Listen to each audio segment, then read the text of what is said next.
Okay. Hello, thank you for joining the Rapido monthly update for January 2025. My name is Megan Weldon, and I'm Rapido product manager here at Xlibris, part of Claravit. Today's agenda will be a familiar format for these monthly updates. First, topics of the Rapido community. Second, we'll be covering release highlights for the next monthly release, which will be the February 2025 release. Then there will be a section of frequently addressed questions that we go through today. And following that will be your questions that you put forward today via the chat functionality that you have available to you. If there are questions beyond the scope of what we can get to today, please follow up with me via email, which will also be provided in the end of our session today. Additionally, any links that I reference, I'll also provide those to you at the end of the session. Okay, first, topics for our Rapido community. There's a variety of topics for us here to cover today. Quite a bit is going on with our Rapido community. The first of these topics is as we begin a new year, we look forward to all of the new exciting things to come, but also reflect on the past year. And one of those ways that I was spending time reflecting was thinking about the numbers and what that means within our Rapido community. So looking for 2024 analytics, a year in review for our Rapido libraries, we saw that there were over 1 million borrowing requests in this Rapido community in that year alone. The physical fill rate for these requests, for the physical requests, was an 86% fill rate across, an average across those Rapido libraries. The average that we saw for digital fulfillment was a 92% fill rate. For those requests, we saw that 95% of the requests that are filled by the first lender they go to. This is due to Rapido's real-time availability function happening behind the scenes. And this really has an impact, I think, for your end users as well as staff. As your requests are filled by that first lender they go to, it means that they're getting into the hands of your end users sooner, as they're not having to bounce around to different lenders to be fulfilled, to be managed. And then staff are saving time by lenders not having to spend time processing too many requests that they have to reject.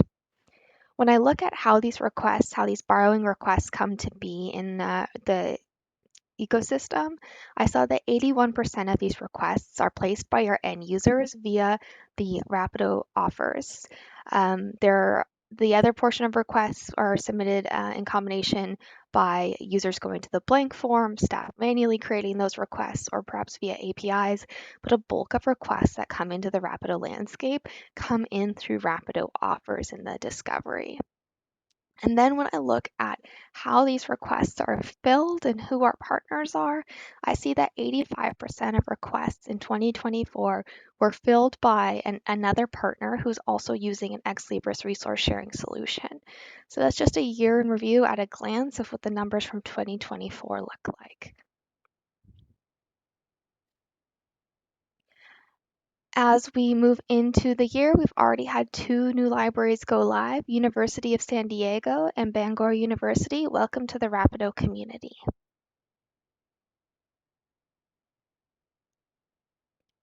Continuing on the theme of growth in the Rapido community, hot off the presses, yesterday's announcement, British Library selected Claravit for providing library services and discovery platforms. This includes British Library implementing Alma, Primo VE, and Rapido. It'll be very exciting to have the British Library as a Rapido partner and a part of this community.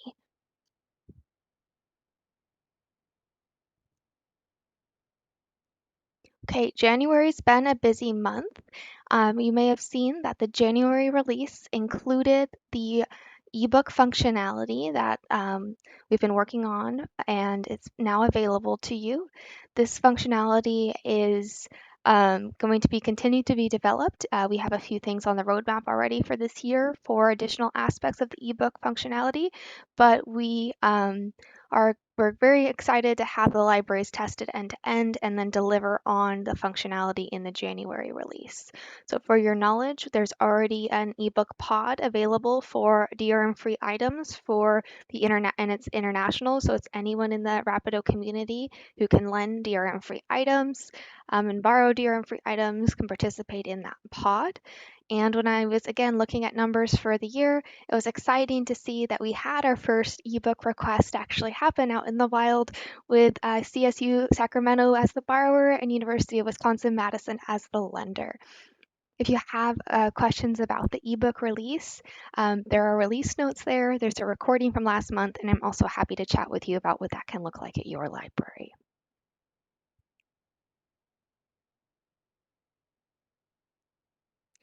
Another event from January was a webinar a couple weeks ago now, how Regent University met a 300% increase in resource sharing requests. This was a webinar really delivered by Kai Talavera at Regent University, and I got to partner with him on sharing about Rapido at their library and how they see that using Rapido has really streamlined the request experience, resulting in increased number of requests due to ease of use for the end users and streamline the experience for staff. And if you didn't see that webinar, Kai has a really good story and shares it really nicely, and the recording link will be available at the end of the session for you to use or for you to share with other libraries who are interested in hearing about Rapido Libraries experiences.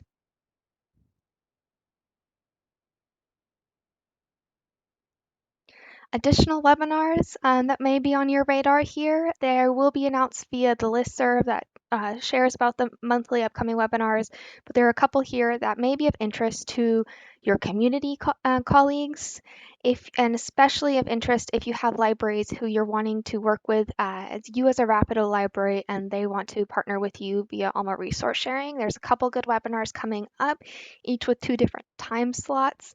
So there's the introduction to resource sharing fundamentals that may be of interest to those Alma partner libraries, and additionally, the introduction to resource sharing, peer-to-peer resource sharing. So these are a couple good resources that are going to be available for registration and out in February for your community to participate in. Okay, next are a couple of the development highlights for the February release. You may have already seen this item, but I thought it was important to bring forward to you.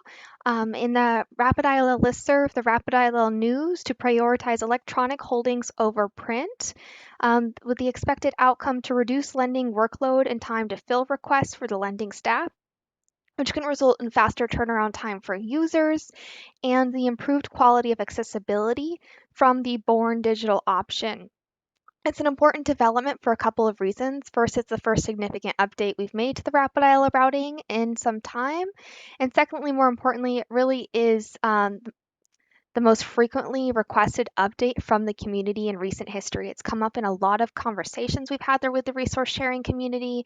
And it's also been the highest voted idea on the Rapid ILL Idea Exchange. So again, we see this as an opportunity to improve the ILL service, and as it takes time to manage the print content that needs to be digitized and doing that digitized process. So it should save staff time and result in faster turnaround times. Some libraries are taking this as an opportunity, this update, to review their Rapid ILL holdings. And if you have questions about this update or your holdings, please put in a Rapid ILL ticket so that we can work with you on that.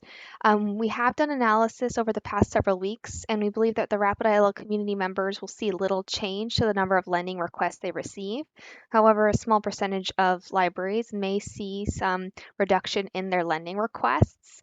This will be lenders that lend primarily print or only from their print collections. And again, if you have questions about this, are impacted about this, want to be working on updating your Rapid ILL holdings, or adjusting your lending volume, please work with us via a Rapid ILL support ticket.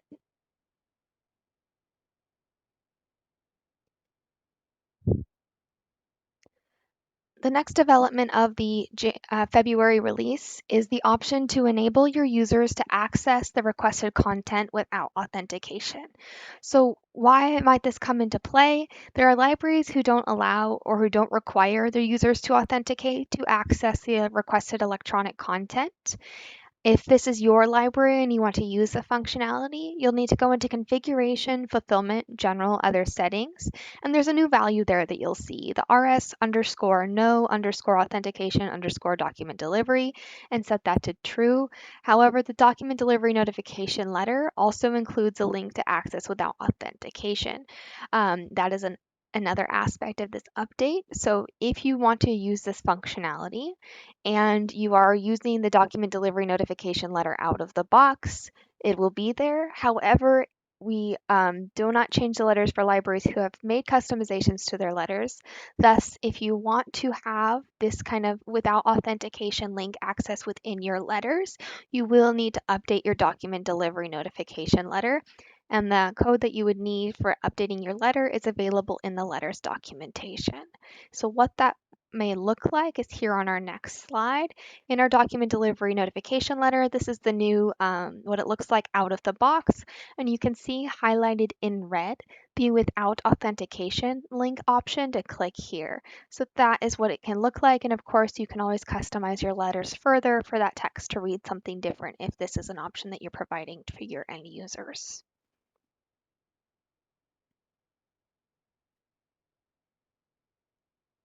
Okay, next are quite a few frequently asked questions as the beginning of the year, working with a lot of libraries on their goals for 2025, and have had a few good questions and a lot of great conversations. So it's just a reminder, if you want to touch base on Rapido at your library, please reach out, happy to connect with you. But we've had a lot of great questions through these community conversations, and I thought the answers and information on these questions could be of interest to some of you today. So a question that has been coming up a little bit in these conversations is, how do I exclude certain items from my fill locally workflow? And really the functionality for this has come out with the January 2025 release. So backing up a little bit to understand or to have us all in the same context here, there are libraries who are allowing the Rapido offer tile on items that their library owns to allow those requests for those book chapters or those articles or those things that need to be, digitized in part or downloaded and delivered to be supplied to their end users and have this workflow fall under their Rapido umbrella. But just like as a lender, you define your participating items for your partner libraries, there's been interest from libraries to be able to define which items in their collections trigger this functionality or this rule for putting these requests into their lending workflows. And that came out with a January release of a new parameter for the self-owned, available, and requestable is that parameter name within your mediation rules. In combination with this mediation rule parameter, the mediation rule should use the fill locally action. And on the next slide here, I have a screenshot of what this rule can look like. So what this rule is doing is it's looking to see if you own it, it's available, and it's requestable because it's within items that you've defined as requestable for this rule. And if that is the case, the fill locally action is triggered, meaning it automatically assigns your library as the lender in this scenario. So the request, of course, still exists in your borrowing workflows, but it's at the sent to partner status, and the request is handled in the lending workflow. Many libraries are already working like this today. The difference being here, you can also define which items trigger this rule. And you can do that under the new Digital Lending Policies tab under your member of your library. And there you'll see the participating workflow sets, and you can select the fill locally as the action and grab at the set that you've defined of items that is inclusive for this workflow. So here's an example of what that rule can look like, again, with that self-owned and available and requestable mediation rule parameter to be true, and the fill locally action coming into play to be running on the requests that you, or the materials that you define here for the fill locally workflow, adding those requests into your lending workflow so you can use that nice download and deliver action from lending, or the print the pull slips to be able to go out and digitize a chapter or article, etc., from your collections for filling these requests. In combination with this rule, under the Defining Lending Policies tab, you'll see the new option to add participating workflow sets. And that button is in a black square on the right side of the screen there. Then under the new kind of pop-up screen that you get there, the workflow that you will select is the Fill Locally workflow, and there you can grab the set of items that you've defined for this purpose. Another question that I've been getting and a functionality that I think works really nicely here is for libraries who are doing that Fill Locally workflow, right? They are touching those requests in the lending workflow. Then if as a lender, for whatever reason, they need to reject those requests then go to the Rapid ILL network. Before they go out to your individual Rapid ILL partners, Rapid ILL does a holdings check. If it understands that item as something you've defined as lendable to your Rapid ILL partners, it comes back into your borrowing requests with the status of local holding.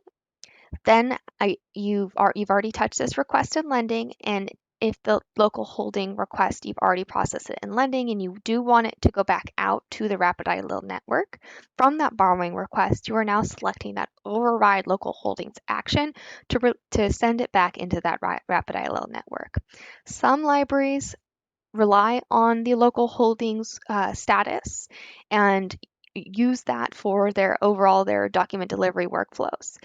However, if you are not one of those libraries relying on that status, and instead this status is one that comes up on request you've already managed or processed in lending, there is a selection that we can recommend for you. And this came out in September 2024 as an well voted on Idea Exchange item to be able to override the local holding setting on that Rapid ILL partner. So again, if you are a library that relies on that local holding status in the Rapido borrowing workflows, you want to keep doing that today and for finding those requests, then this setting isn't for you. But if you're a library who finds that override local holding action to be redundant due to your work already reviewing and working on these requests, then this ignore local holding checkbox could be a good option for you.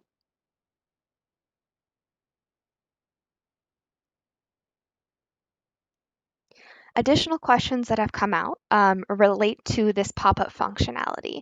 The questions that have come up are the physical item that is loaned to my library has showed up and is already at request completed status. So that's from the perspective of the borrower, or from the lender. Oh, I accidentally closed this request. I didn't mean to by accidentally scanning in the item a second time when I was updating to the shipped action. So there is a pop-up message that we can recommend to the Rapido community to help with this scenario. And this pop-up message is one that comes into the lending workflow. So as a lender, if you have updated the request to shipped physically, then perhaps via the scan-in pages, you've accidentally scanned in the item's barcode again. You use the scan-in items page for your workflow, and you want it under the barcode once, and then you move it and it scans it again. Instead of closing that request to completed, what would happen in that scenario is on that second scan-in, because it's at that shipped physically request, you can get this pop-up message that is letting you know that you will be completing this request. Do you want to confirm the completion of this request, or do you want to cancel the completion of this request? And so you could cancel that completion of the request for the request to remain at shipped physically so that you can package the item and send it out on its way in the process within the workflow that it's at, as opposed to accidentally closing it out to request completed. And you can do this via configuration, fulfillment, physical fulfillment. In the scan in messages configuration, you'll see that there is a pop-up message option and cancel available. Set that to yes. Another workflow question that has come up in recent conversations is, how do I exclude certain requests from my workflow, from my set?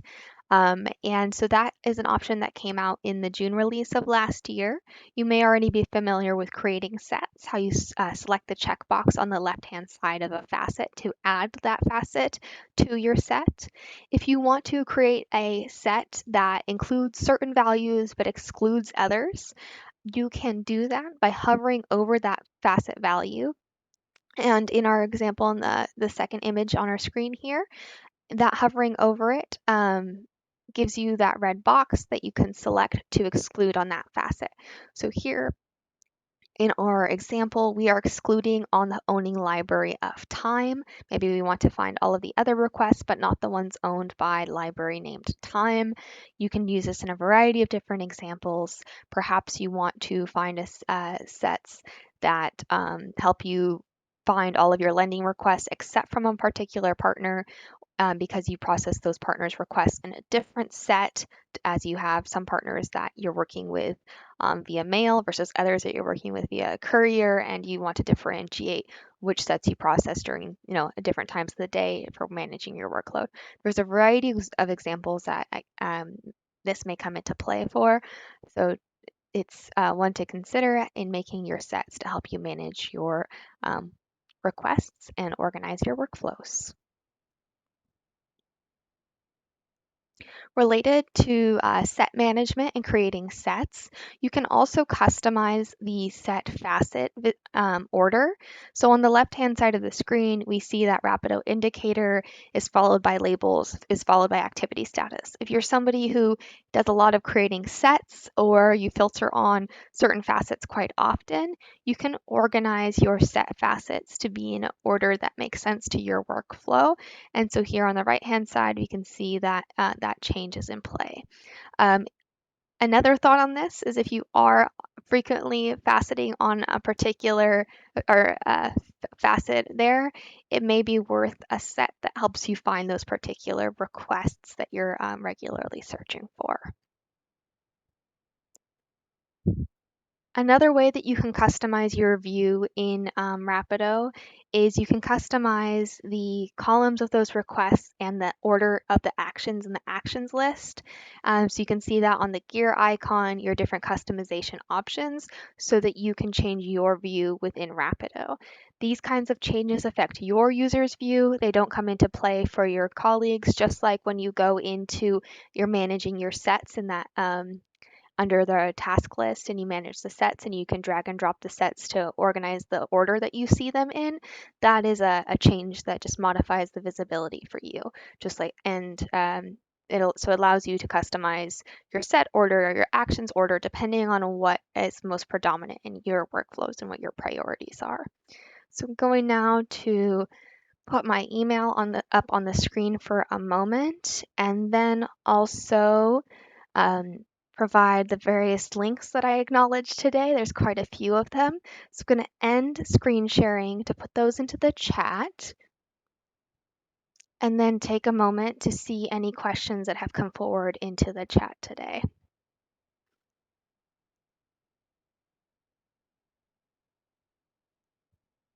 So give me a moment here as I navigate getting the links to you in the chat.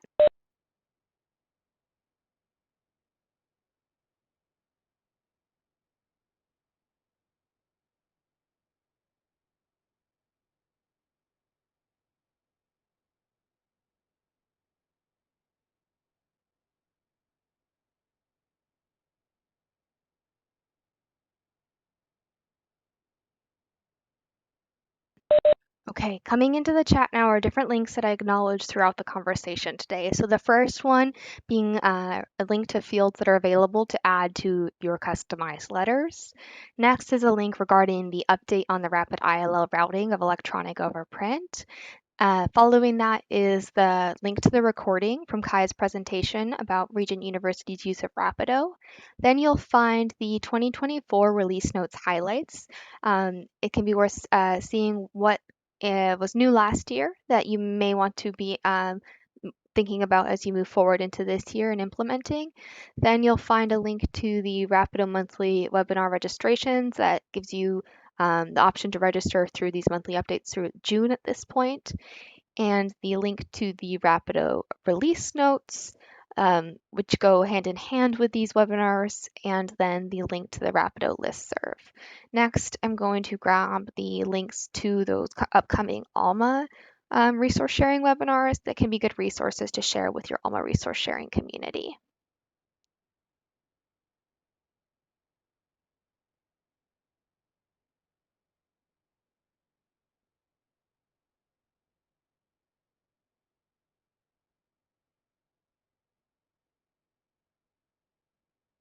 Okay, taking a moment to see if there are questions about today's presentation that I can address in this session today.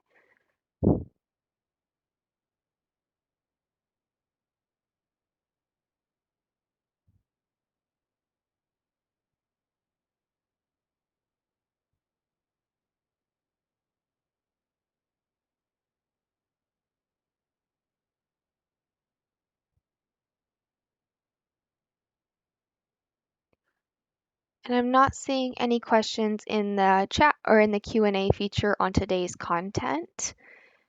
If you have additional questions, please reach out.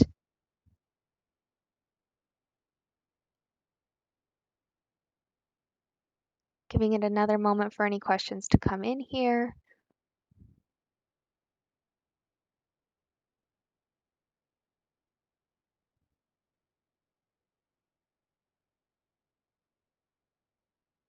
Okay, not seeing any questions for us today, so thank you for your time.